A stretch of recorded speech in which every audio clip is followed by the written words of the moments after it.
Abra sua Bíblia, então, no Salmo 16. Nós vamos ler o Salmo todo. E depois vamos trabalhar especificamente o verso 3.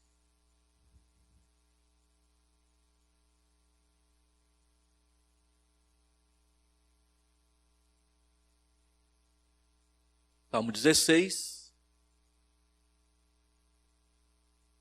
Guarda-me, ó Deus, porque em ti me refugio. Digo ao Senhor, tu és o meu Senhor, outro bem não possuo, senão a ti somente. Quanto aos santos que há na terra, são eles os notáveis nos quais tenho todo o meu prazer. Muitas serão as penas dos que trocam o Senhor por outros deuses. Não oferecerei as suas libações de sangue, os meus lábios não pronunciarão o seu nome. O Senhor é a porção da minha herança e o meu cálice. Tu és o arrimo da minha sorte. Caem minhas divisas em lugares amenos, é muito linda a minha herança. Bendigo o Senhor que me aconselha, pois até durante a noite o meu coração me ensina. O Senhor tem sempre a minha presença, estando Ele à minha direita, não serei abalado. Alegra-se, pois, o meu coração e o meu espírito exulta. Até o meu corpo repousará seguro, pois não deixarás a minha alma na morte, nem permitirás que o teu santo veja a corrupção. Tu me farás ver os caminhos da vida, na tua presença a plenitude de alegria, na tua destra delícias perpetuamente. Vamos orar? Pai querido, nós nos levantamos na manhã de domingo para o serviço da tua casa, para a adoração do teu nome, e nos congregamos aqui neste templo para te servir, para aprender, para te conhecer e assim te amar e te adorar. Mas também nos reunimos aqui congregando como corpo vivo de Cristo, como irmãos em fraternidade, para aprendermos a cuidar uns dos outros, a amar uns aos outros e a servir uns aos outros por amor a Ti. Venha abençoar, Senhor Deus, o Teu povo com a Tua visitação, colocando a Tua palavra no coração de cada um irmão, de cada uma irmã, a fim de que ela cresça, floresça, frutifique e abençoe essa região onde a Tua igreja está plantada. Oramos pedindo essas bênçãos em nome de Jesus. Amém.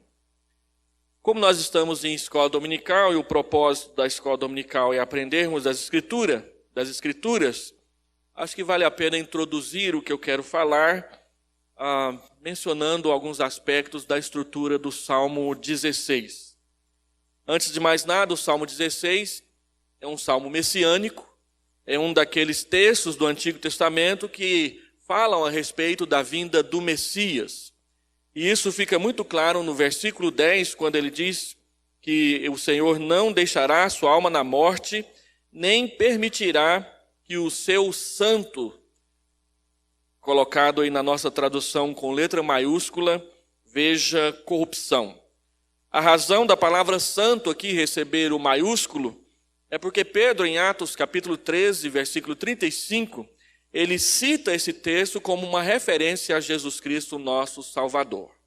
Então nós temos aqui no Salmo 16 uma menção à vinda do Messias 1000 anos antes dele nascer, conforme o Novo Testamento interpretou. E o Salmo 16 ele é um salmo que fala de contentamento em Deus. É um salmo que fala de pedir a Deus o seu socorro e confiar que Ele dará o seu socorro.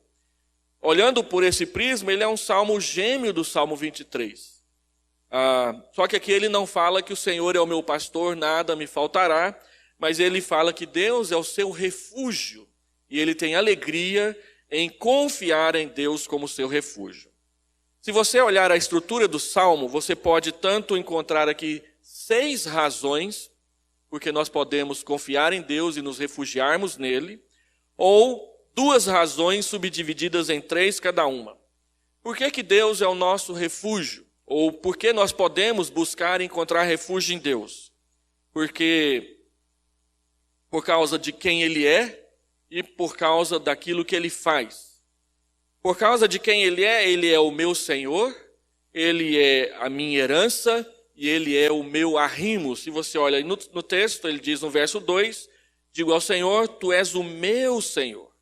Depois ele diz no verso 5, Caem minhas divisas, aliás, diz no verso 4, o Senhor é a porção da minha herança e o meu cálice, tu és o arrimo da minha sorte.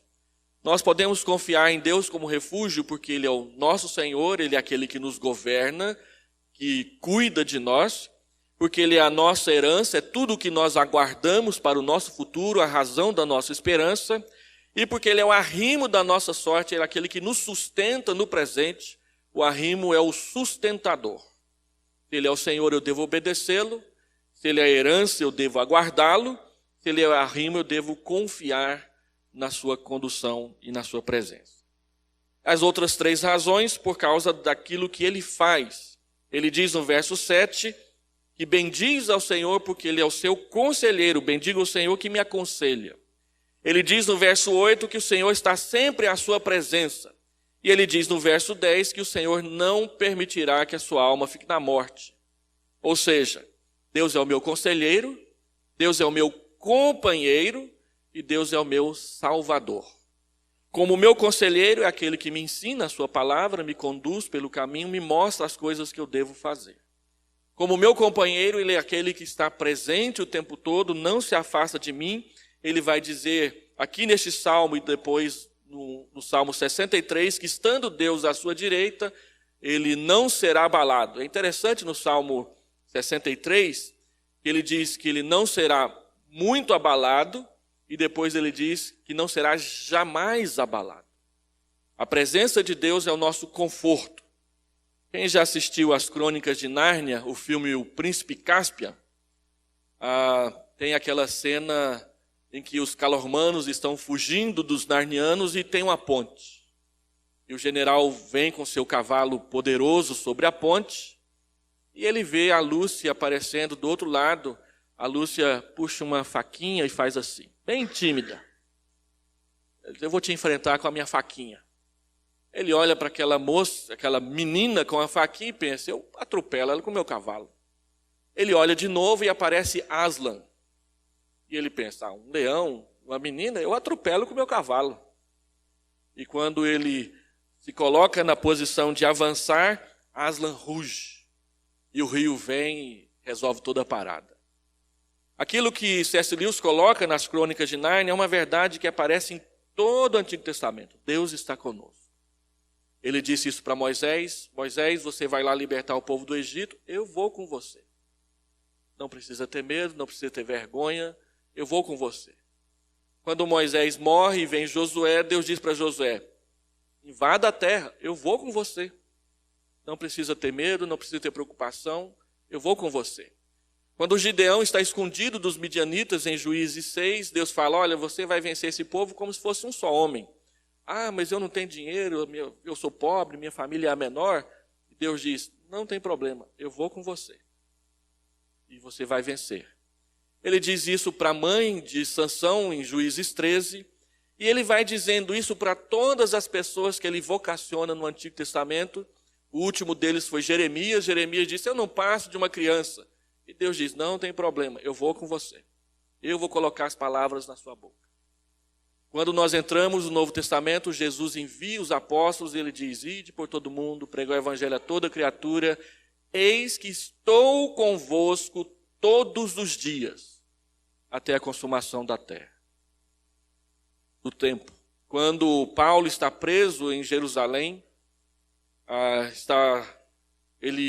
em Atos 22, ele fala de Jesus para o Sinédrio e todos ficam enraivecidos com ele. Então, em Atos 23, ele está abandonado, amarrado, preso, sozinho, achando que nada estava dando certo. Jesus aparece e diz, coragem. Tudo que você disse para eles, você vai dizer para César, eu vou com você. Deus é o nosso companheiro. E por último, Ele é o nosso Salvador, não somente das encrencas nas quais nós nos metemos, mas principalmente dos nossos pecados. Ele é aquele que se entregou numa cruz por nós.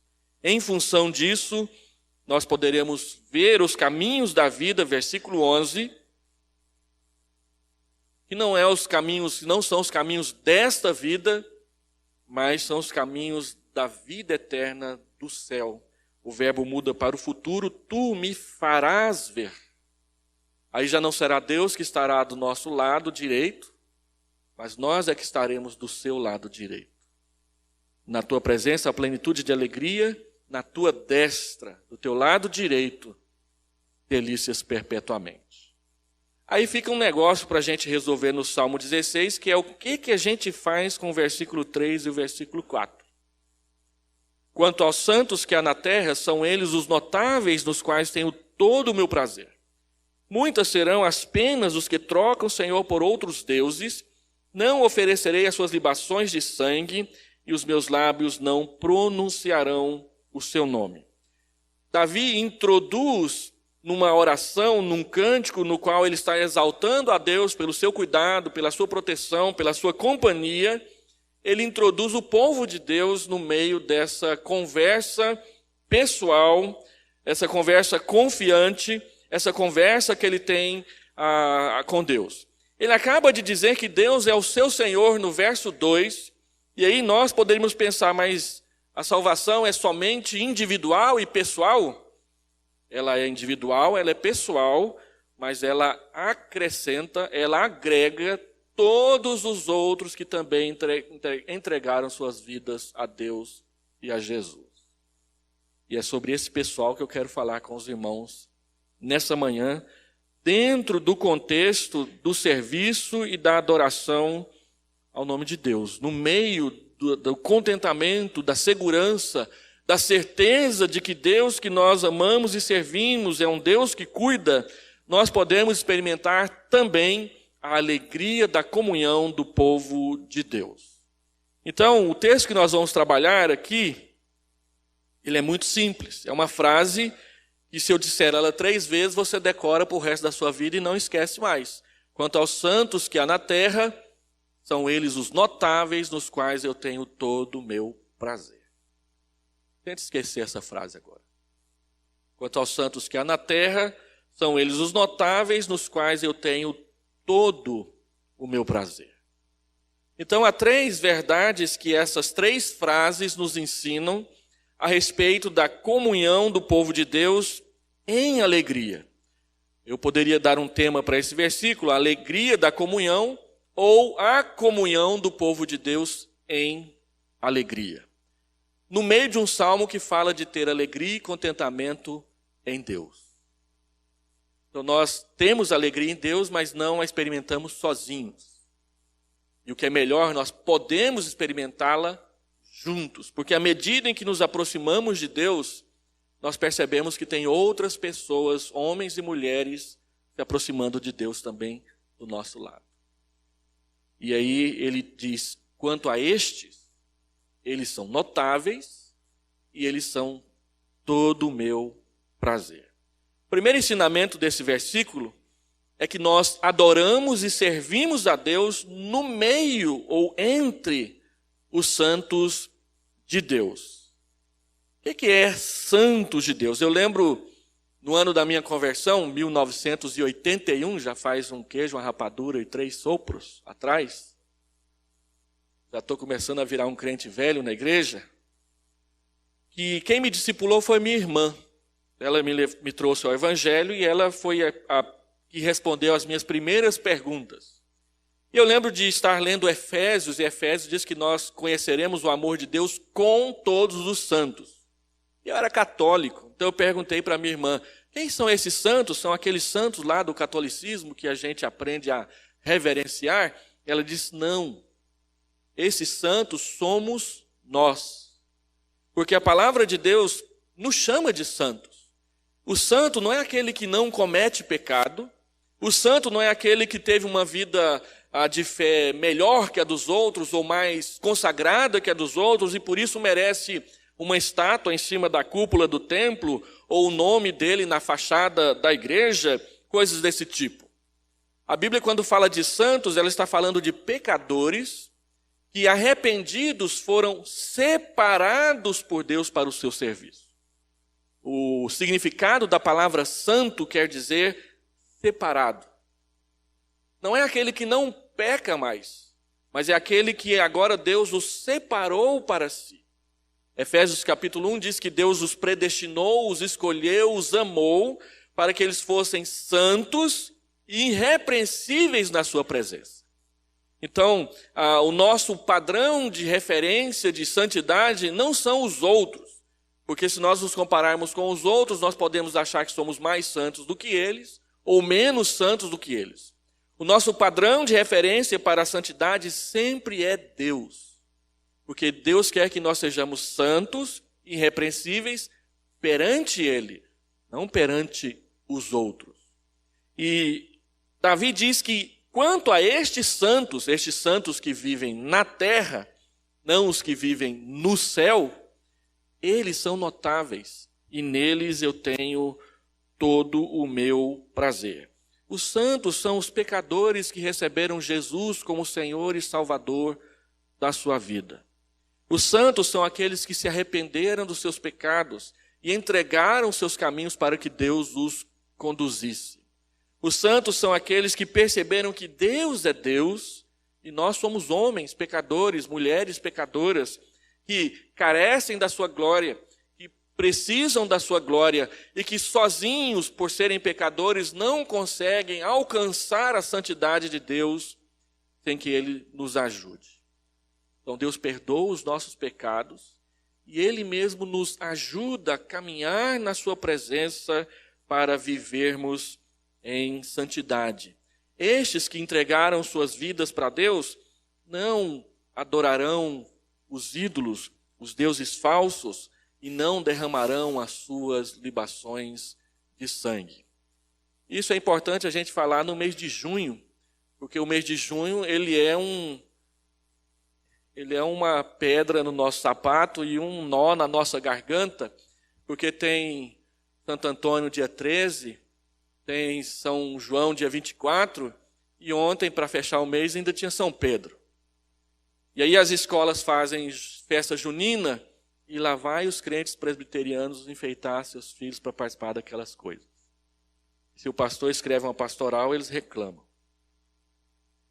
Nós temos que tomar cuidado com isso, porque embora na escola é só uma festinha, mas o nome ainda é São João, o nome ainda é Santo Antônio, e o nome ainda é São Pedro, e nós não reverenciamos, nós não veneramos, nós não dirigimos orações a São Pedro, a São João e a Santo Antônio, nós dirigimos a nossa oração a Jesus, a Deus, que é o que a Escritura ensina para nós. É diante de Deus que nós nos encurvamos e adoramos. Nós não nos encurvamos diante de Santo Antônio, de São João e São Pedro. Embora nós tenhamos o maior apreço por cada um deles, especialmente os dois últimos, João e Pedro, que eram apóstolos de Jesus. Aliás, o João nem é, o João Batista, se eu não me engano. E os reverenciamos por causa da sua fé, mas não a ponto de dirigirmos orações para eles e achar que eles lá no céu intercedem por nós, porque isso não é um ensino bíblico. Aí nós, lá em Goiânia, tínhamos uma escola, e o pessoal, para não ficar muito fora de moda, não chamou as festas de junho de Santo Antônio, nem de São João, de São Pedro, mas chamar de festa do milho. E era tudo igual, só que em vez de ter o nome do santo, era a festa do milho. E nós perguntamos para os irmãos da nossa escola, não tem problema fazer a festa do milho, mas vamos fazer em outubro? Aí ninguém quis fazer, tinha que ser em junho. E aí a gente percebeu que tinha problema no negócio mesmo. Quanto aos santos que estão na terra, aqueles que estão comprometidos com Deus, aqueles que estão comprometidos com a sua palavra, aqueles que estão comprometidos com a santidade de Deus, estes são os notáveis, nos quais eu tenho todo o meu prazer. Segundo, o texto diz que os santos de Deus, eles são notáveis.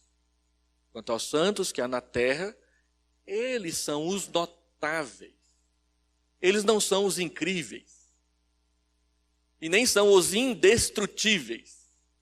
Como um missionário nosso lá na Tunísia, um dia mandou uma fotografia de uma encenação que ele fez em família. Nós somos os indestrutíveis. Nós não somos nem os incríveis, nem os indestrutíveis, mas nós somos os notáveis. A notável é aquela pessoa digna de reconhecimento, de apreço, de serem notados no meio dos outros. Um dia eu estava na fila para pagar uma conta na Caixa Econômica Federal, era uma segunda-feira, 3:10 da tarde, lá em Goiás os bancos fecham às 4. E aí tinha uma irmã naquela fila que serpenteava lá dentro todinha e eu não a vi. Estava tão preocupado com a minha conta que eu não vi que a irmã estava na fila e ela deixou de frequentar a igreja porque disse que o pastor a desprezou na fila da Caixa Econômica Federal. Acontece. Mas é interessante que o que a palavra de Deus diz é que se a gente está num lugar e a gente vê o irmão, nós devemos notá-lo. Notar é separá-lo dos outros. Não como aquela irmã que um dia viu um irmão da igreja vindo do outro lado na mesma calçada, lá na frente, mas ela era tímida, ela era sem graça, ela ficou com vergonha, então ela atravessou a rua e escondeu atrás do poste. O irmão não vê que ela estava por ali. Não é isso que Davi está falando aqui. Ele está falando que nós devemos notar os irmãos. Sim, eu me lembro que uma vez eu estava andando no centro de Goiânia e de repente um irmão grita lá do outro lado da rua, "Ô, pastor Hélio!" E atravessou lá quase que na frente do sinal vermelho para me dar um grande abraço. E até hoje eu fico tentando lembrar quem é aquele irmão, que eu não sabia quem ele era. Né? Mas ele já tinha me ouvido pregar em algum lugar. E eu falava, deve ser lá daquela igreja lá onde eu preguei esses dias para trás. Mas ele me notou, e ele não só me notou, como atravessou a rua para me dar um abraço. São os notáveis. Lembrar de perceber o irmão, de procurar o irmão. Depois que eu tive essa experiência negativa com essa irmã na Caixa Econômica Federal, toda vez que eu entro numa fila, eu dou uma olhada para ver se não tem um irmão na fila, para eu não dar bandeira com os irmãos da igreja nesses lugares. Notar as pessoas. Diferenciá-las do demais. Lembra que Paulo fala em Gálatas capítulo 6? Façam bem a todas as pessoas, mas principalmente aos da família da fé. Se é para começar com alguém, comece com os da igreja. Especialmente aqueles que precisam mais. Porque são da família da fé. Então Davi diz, olha, eles são os notáveis. A resposta que temos formulado aquela pergunta sobre qual o valor que nós damos à amizade dos irmãos na igreja, é exatamente que a palavra de Deus nos ensina a valorizar, honrar o irmão, a irmã que congrega conosco na igreja. Por quê? Porque amizade não é um consórcio no qual eu ofereço se eu ganhar em troca. Amizade é você se doar para o outro, é você se oferecer para o outro, é você cuidar do outro sem esperar nada em troca, como Deus faz com a gente. Mas nós temos que reconhecer que às vezes nós queremos agir como os gentios lá de Mateus capítulo 5, capítulo 6, que só cumprimentavam aqueles que os cumprimentassem, que só davam presentes para aqueles que lhes davam presente. E aí você vai num desses chá de panela na casa de uma pessoa e você fica até o final, quando todo mundo já foi embora, e aí de repente o noivo pega uma calculadora, senta lá do lado dos presentes e começa a calcular, tomar o valor dos presentes que ele ganhou. E você pergunta, o que você está fazendo? E a resposta, eu estou vendo que se o que eu gastei com a festa foi pago pelos presentes que eu ganhei. E eu vi isso acontecer na casa de um irmão uma vez. Querendo coisas em troca. E às vezes nós fazemos assim. Até mesmo dentro da igreja. Eu não vou mais naquela igreja não. Eu fiz um bolo de aniversário para a igreja, o pastor não falou nada. Mas a fulaninha fez um bolo para a SAF e ele elogiou lá do púlpito. Então a gente fica querendo o aplauso. A gente fica querendo o agradecimento. Como se ele não acontecesse, as pessoas não merecessem o nosso apreço, o nosso carinho, a nossa atenção. Por isso que alguns pastores, quando vão agradecer no púlpito, falam, não vou agradecer ninguém porque eu vou esquecer alguém e aí vai dar problema. E sempre dá. Porque nós, muitas vezes, nos comportamos dessa forma. Nós queremos o elogio. Nós queremos o aplauso. E de quebra a gente quer o presente. E Deus diz, olha, não faça assim. Aprenda a cuidar dos outros. e deixa que as coisas vão acontecendo naturalmente. Na maioria das vezes, a gratidão vem. Uma ou outras vezes ela não vem, e a Bíblia diz, não se preocupe com isso, quanto aos santos que há na terra, eles são os notáveis nos quais eu tenho todo o meu prazer. E nós, quando somos jovens, nós vivemos muito de superficialidade e achamos que não, que nós temos mais profundidade que o pastor da igreja. Eu lembro quando eu era jovem, a gente brigava com os nossos presbíteros e pastores para a gente poder, pelo menos, cantar os cânticos da igreja seguindo o ritmo com palmas. Essa é a briga de 1986. Hoje não tem mais essa briga. Ela anda acabando por aí. Mas na minha época, eu lembro um dia que eu fui dirigir o cântico na igreja, escolhi um cântico que a gente batia palma no meio dele, e aí terminou o culto, o pastor me chamou na salinha para uma conversa séria. Foi a última vez que você fez isso, não vai fazer mais. Aqui não se bate palma na hora que canta as músicas. E a gente vivia brigando com as pessoas. E naquela época, nós estávamos numa reunião, uma reunião muito animada. O nosso presidente da mocidade estava incentivando o pessoal a bater palma, inclusive até porque o pastor não estava lá, né? E aí a gente cantando, batendo palma e louvando lá do jeito que a gente gostava e achava que era o certo. E entre nós tinha uma moça que estava o tempo todo triste. Ela não bateu palmas, ela não levantou as mãos. E os irmãos perguntaram, o que foi, o que foi, o que foi? E ela, não foi nada, não foi nada, não foi nada. Mas um jovem ficou depois e insistiu com ela, mas o que foi mesmo? Você não vem costumeiramente triste desse jeito para as reuniões da mocidade. Ela era uma moça de fora, estava frequentando a nossa igreja, enquanto estava fazendo o curso de enfermagem na escola de enfermagem da nossa cidade. Naquele dia, ela tinha tido uma das experiências mais tristes da vida dela. Ela estava de plantão no estágio dela de enfermagem, estava trocando a medicação de um senhor, e esse senhor teve uma convulsão enquanto ela trocava a medicação.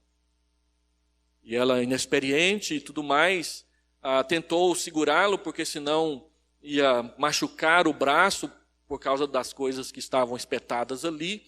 E ela o abraçou, e quando ela o abraçou, ele quietou.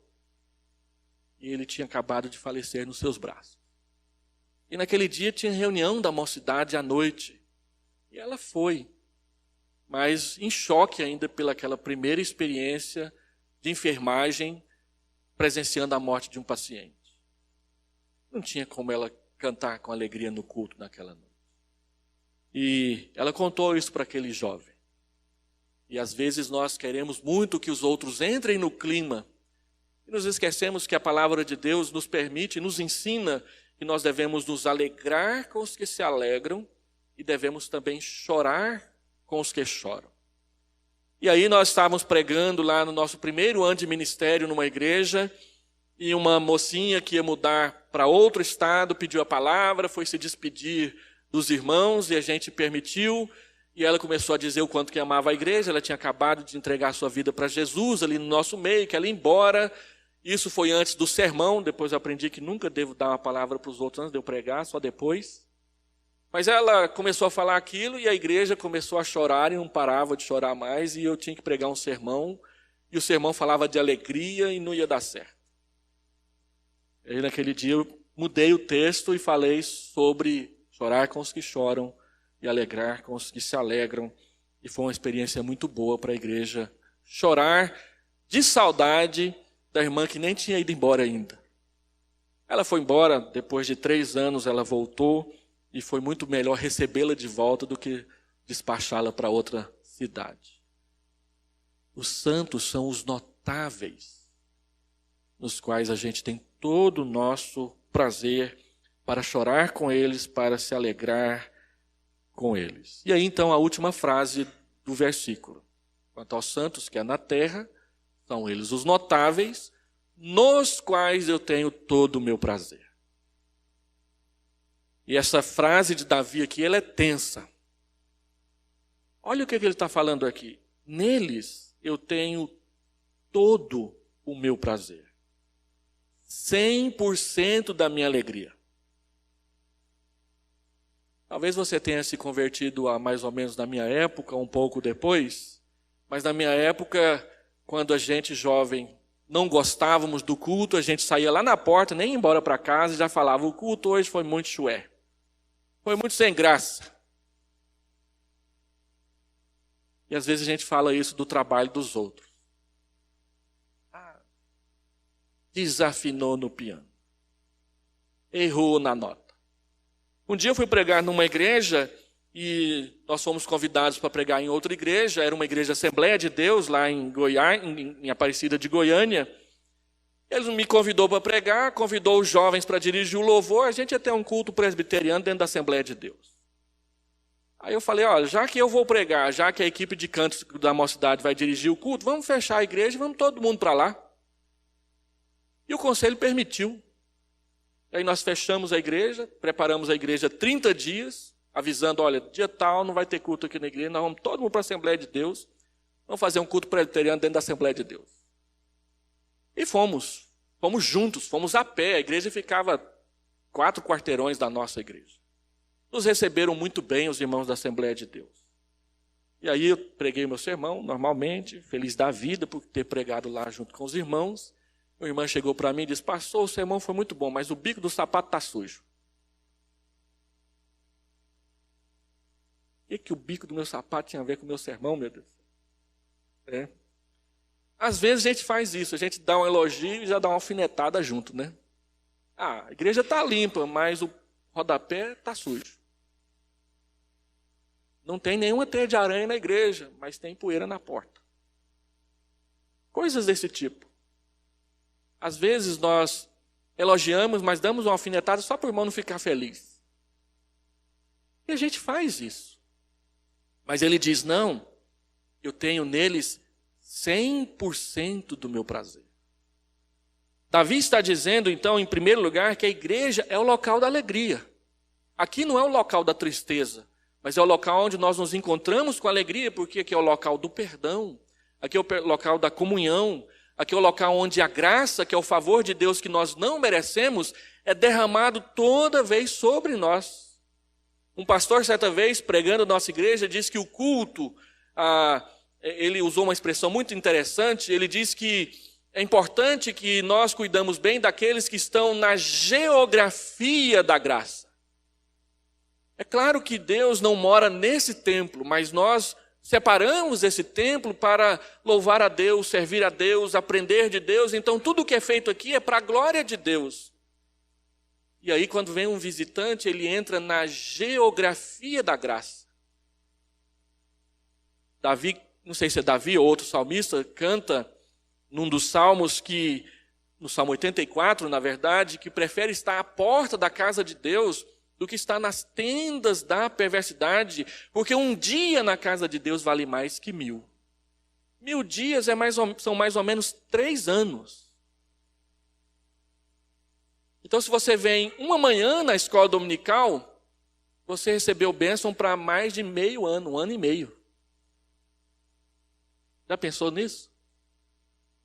A geografia da bênção, a geografia da graça. Estar com o povo de Deus é entrar num ambiente onde Deus prometeu abençoar. Onde tiver 2 ou 3 reunidos em meu nome, eu vou estar com eles.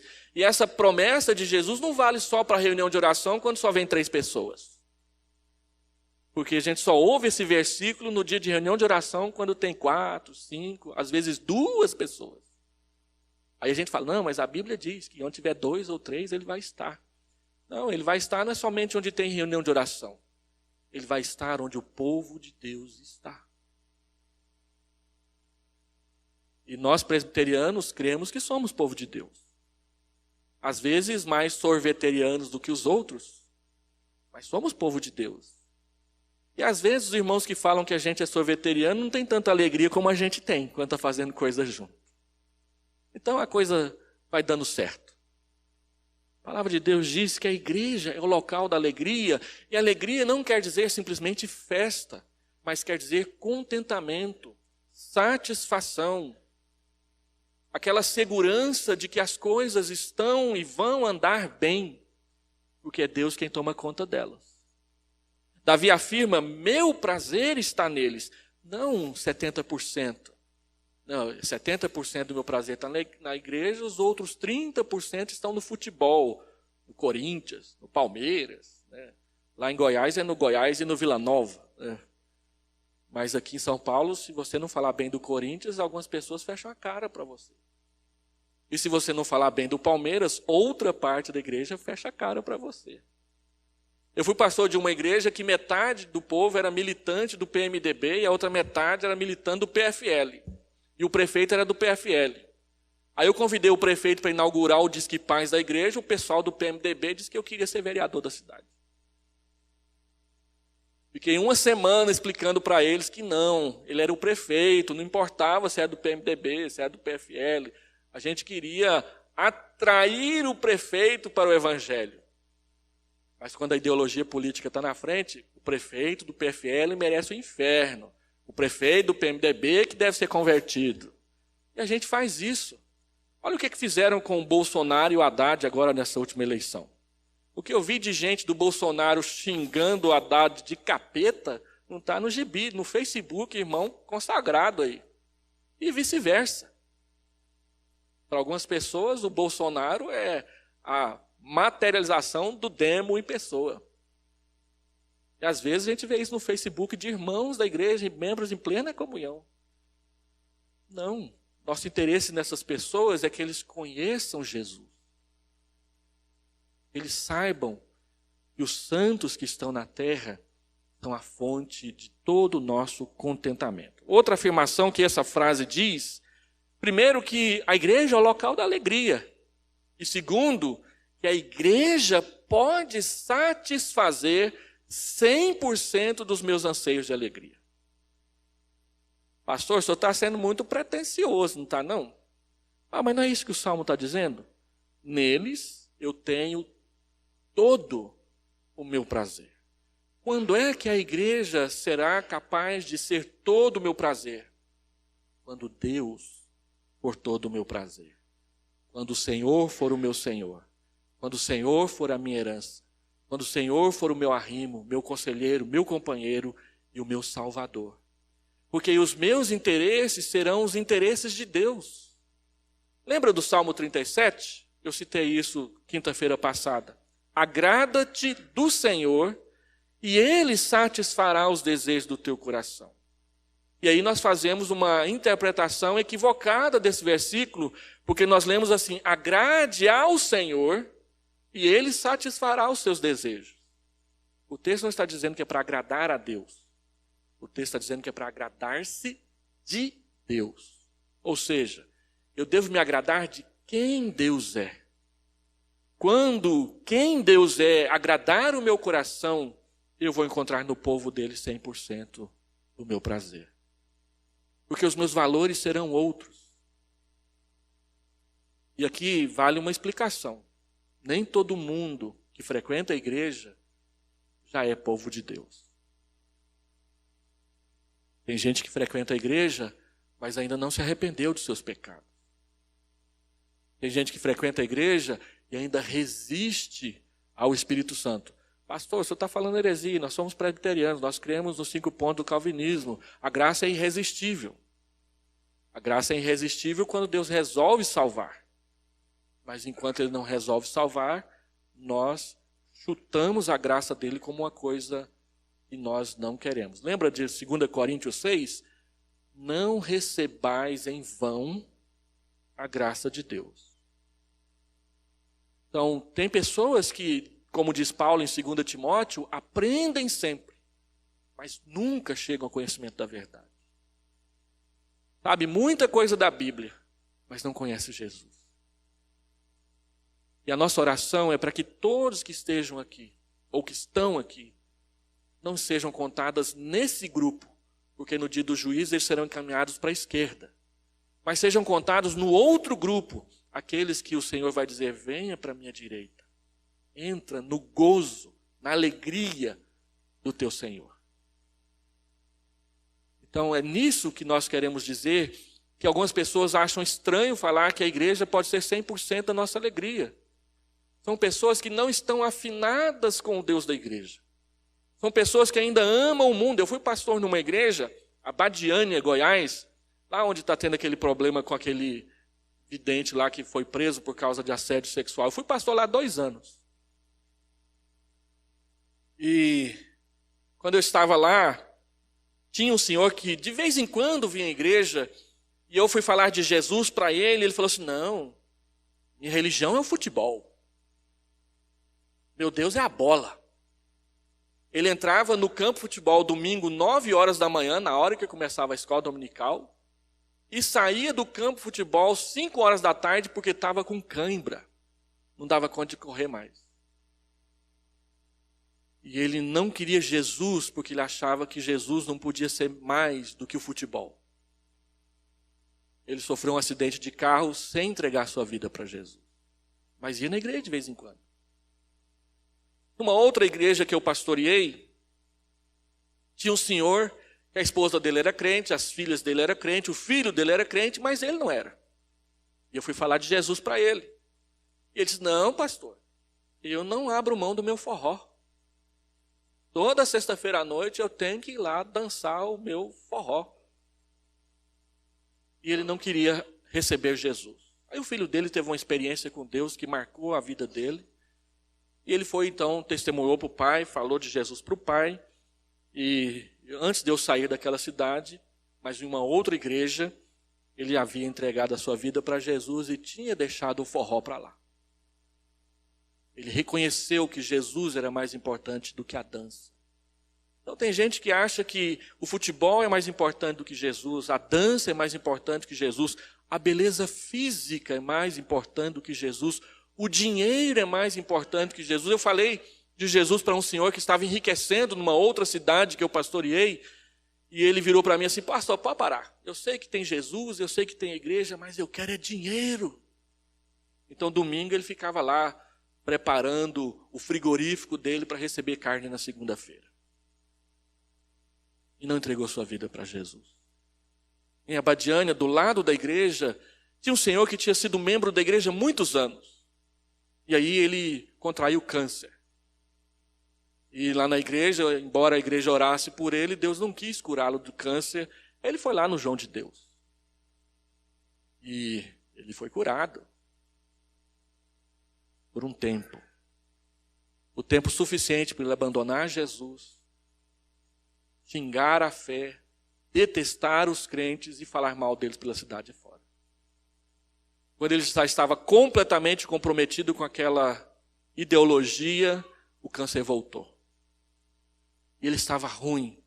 E eu fui visitá-lo. E eu disse, eu vim cá orar com o senhor.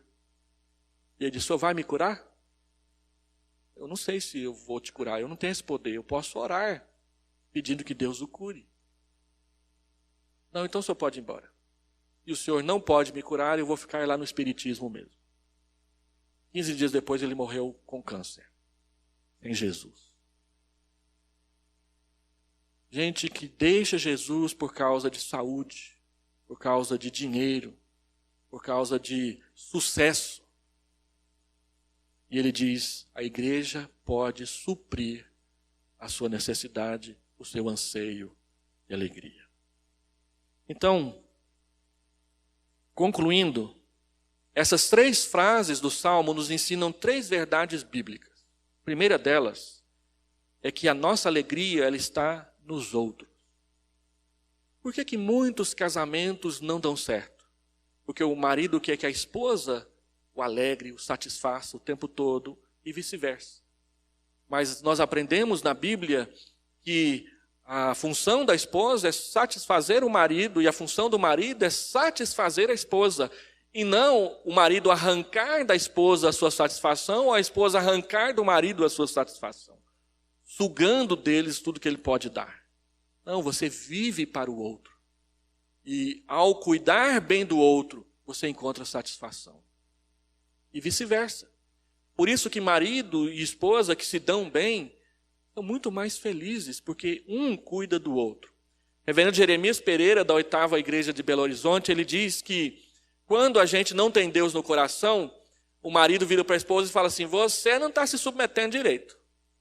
E a esposa, e nem você está me amando direito. Mas quando os dois são crentes do Senhor Jesus, o marido chega para a esposa e diz assim, eu estou te amando direito? E a esposa, e eu estou me submetendo direito? Muda a conversa. Eu estou cuidando de você como se deve? Quando essa pergunta dirige as nossas vidas, nós aprendemos a conhecer, a tratar e a melhorar para cuidar melhor do outro, da outra que Deus confiou nas nossas mãos. A minha alegria está nos outros. A minha alegria está em Deus. A minha alegria está no povo de Deus. Quando eu coloco em Deus a minha alegria, Deus dá como dádiva alegria para nós. Eu fiz uma pesquisa na Bíblia sobre isso. E você vai perceber que na Bíblia a alegria nunca é um alvo. A alegria sempre é um resultado. Olha o Salmo 4.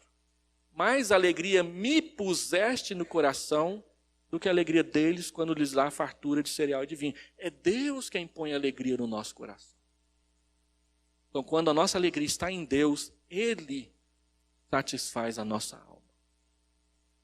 Segundo, a base da comunhão e alegria é santidade.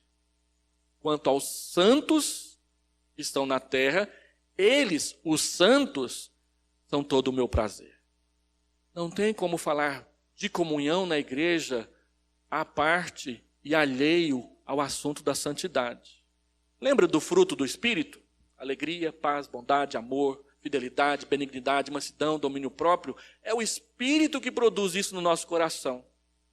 E quais são as obras da carne? Feitiçaria, porfia, inveja, ciúme, essa coiseira toda aí. Se o Espírito enche o meu coração e produz o seu fruto, então o que vai conduzir o nosso relacionamento é o fruto do Espírito. E olhando pelo prisma da teologia sistemática, nada mais são do que os atributos comunicáveis de Deus. Vocês já sabem isso, vocês já estudaram teologia sistemática na escola dominical da Igreja Presbiteriana de São Caetano do Sul. Lembra daquela lição lá, da classe de catecúmenos? Os atributos comunicáveis, os atributos incomunicáveis de Deus. Os atributos incomunicáveis são a onisciência, a onipotência, a onipresença, a infinitude e a eternidade. Mas os comunicáveis são amor, misericórdia, santidade, bondade. Fruto do Espírito. Deus produz em nós os seus atributos que Ele comunica, que Ele compartilha, que Ele dá em comunhão.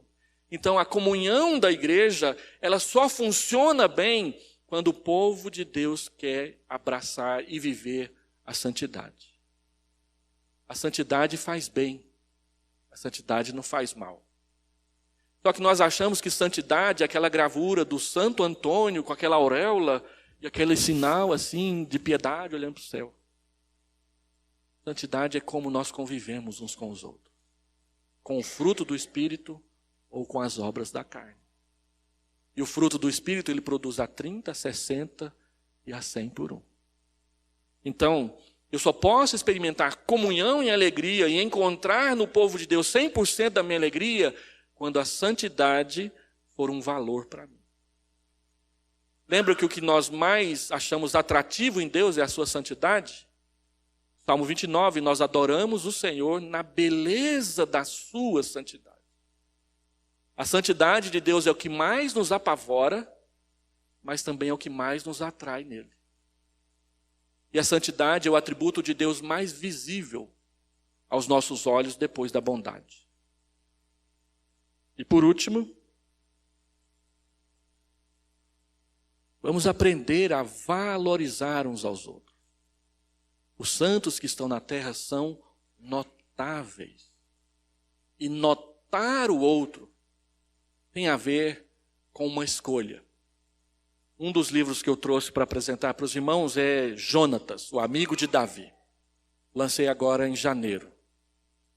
Jonatas é para mim um dos maiores exemplos do que é uma comunhão eficiente. Porque Jonatas consegue fazer uma coisa que a gente vive tentando fazer na igreja e não consegue. Ele consegue honrar o pai dele e honrar o seu melhor amigo, que é o pior inimigo do pai dele. Jonatas consegue honrar o seu pai e consegue honrar o seu melhor amigo, sendo que o seu melhor amigo é o pior inimigo do seu pai. E ele fica no meio dos dois. E a Bíblia diz que tudo o que ele fez com Saul, seu pai, e tudo o que ele fez com Davi, o seu amigo, Deus aprovou. Ele morre ao lado do seu pai no campo de batalha. Mas ele livra o seu amigo das peripécias mirabolantes de Saul, seu pai. Ele cuida. E Jonatas, num determinado momento em que Saul estava perseguindo Davi, e ele não achava Davi, Jonatas se levanta, vai até no deserto, acha Davi, e a Bíblia diz que ele o consola. Ele foi lá para fazer uma coisa, e ele voltou para casa com o que ele foi fazer sendo feito. E estou falando tudo isso só para lembrar como que começou a amizade dos dois. Vocês se lembram? 1 Samuel 18. 1 Samuel 17, Davi mata Golias. Aquele homem de 3 metros e 8 centímetros de altura. Olha que cara grande. Davi, um rapaz bonito, mas só com 17 anos de idade. A gente sabe que ele tinha 17 anos, 16 anos, porque os seus irmãos mais velhos estavam no campo de batalha e só podia ir para o campo de batalha quem tinha de 20 anos para cima. E Davi era o 7º. Tinha 3, então tinha mais 3 antes dele. Se um tinha 19, o outro tinha 18, o outro tinha 17, então ele tinha 16. E isso se Jessé trabalhou bem com a esposa e nasceu um por ano. É ou não é? Então ele tinha no máximo 16 anos de idade. E derrotou Golias. Aí entra o capítulo 18. Jonatas viu aquilo. E ele vai para Davi e a Bíblia diz que a sua alma se liga à alma de Davi.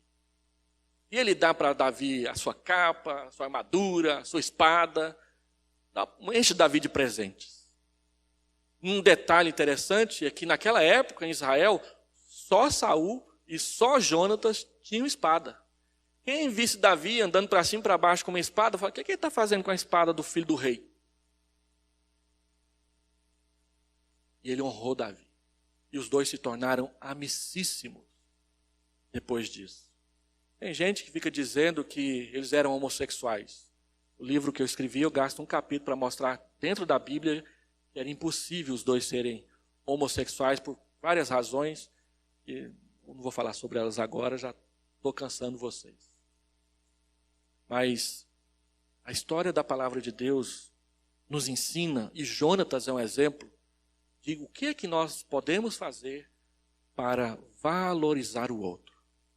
Notar o irmão, cuidar bem da irmã, ajudá-lo, protegê-lo e ser seu melhor amigo, sua melhor amiga. Santidade, valor e alegria. Quanto aos santos que há na terra, são eles os notáveis, nos quais eu tenho todo o meu prazer. Como que nós podemos fazer isso aqui? Então, uma forma é participar. Todos os programas da igreja não são simplesmente para matar o tempo. Todos os programas da igreja são para que as pessoas conheçam Jesus. Acampamento, a reunião das senhoras, ministério de casais, trabalhos com os homens. Tudo isso é para facilitar a chegada das pessoas perto de Jesus. E estando perto de Jesus, ele faz o resto e ele faz muito bem feito. E a gente é que sai no lucro. Porque aquele que antes a gente achava enjoado, agora vai ser enjoado irmão, né? Aquele que a gente achava frio, agora vai ser um pouco mais quente, irmão. E a gente vai poder tratar uns dos outros e conhecer melhor uns aos outros. Então, participe, disponibilize-se, organize-se para que o povo de Deus tenha lugar e vez na sua agenda. E aí você vai experimentar essa alegria da comunhão em santidade na presença de Deus. Vamos orar? Pai, nós queremos apresentar ao Senhor as nossas vidas e a comunhão da igreja. A comunhão em unidade, a comunhão que parte do Pai, do Filho e do Espírito. A comunhão daqueles que são redimidos e remidos pelo sangue de Jesus. A comunhão daqueles que te conhecem e te amam e querem te amar mais. E que também conhecem uns aos outros e se amam e querem se amar mais fraternalmente em Cristo. Derrama sobre eles a tua bênção. Dá a eles a tua graça. Enche o teu povo do teu amor. Em nome de Jesus. Amém.